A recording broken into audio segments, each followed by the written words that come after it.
నరం లేని నాలుకే నానా తీర్లా మాట్లాడుతుంటది. అందుకే మనం ఏం మాట్లాడినా ఒకటికి 10 మాటల ఆలోచన చేసుకోవాలి, లేకుంటే అంత ఆగమయ్యే కథ అవుతుంది. కానీ కొందరు ఉంటారు అప్పటి మందం ఏదనిపిస్తే అది నిర్ణయం తీసుకుంటారు. అటెనక అరే గిట్లెట్లాయే అని నాలుకే గరుచుకుంటారు. ఆగో గసంటోళ్ళ దాంట్లో ఏపీ మాజీ ఐఏఎస్ ప్రవీణ్ ప్రకాష్ కూడా చేరిండు.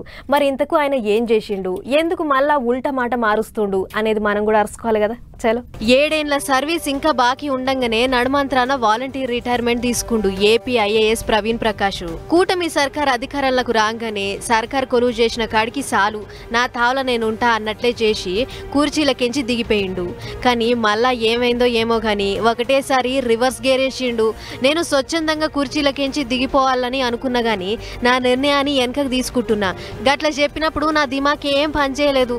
ఏదో ఎగిరితవడి రాజీనామా పెట్టినా అన్నట్లు చెప్పుకొచ్చిండు. లెక్కకైతే నేను దిగిపోతానికి ఇంకా 7 ఏళ్ల సర్వీస్ ఉంది కాబట్టి నా రాజీనామా కొట్టేసి మళ్ళా నన్ను కొలువులకు తీసుకుర్రి అని సర్కార్కు ఉత్తరం పెట్టిండట.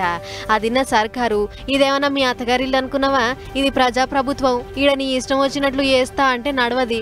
మేము ప్రతిపక్షంలో ఉండంగా మమ్మలను అరిగోస పెట్టి సుడిపెట్టినావు. కూటమి సర్కార్ రాగానే నీకు తగ్గ పోస్టింగ్ రాదనుకొని నీకు నువ్వే రాజీనామా పెట్టినావు.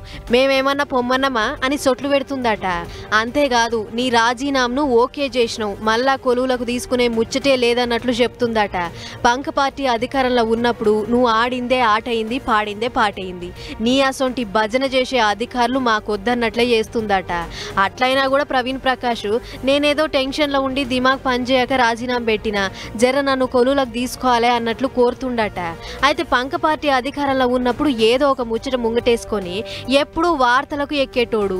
లొల్లులు పంచాయతీలన్నీ గిన సుట్టే తిరిగేటి అని అంటుర్రు ఆయన గారి పనితనం చూసిన పబ్లిక్. మరి ప్రవీణ్ ప్రకాష్ ఎత్తుకున్న ఈ కొత్త రాగం మీద ఏపీ సర్కార్ ఏం చేస్తుందో ముంగట చూడాలి.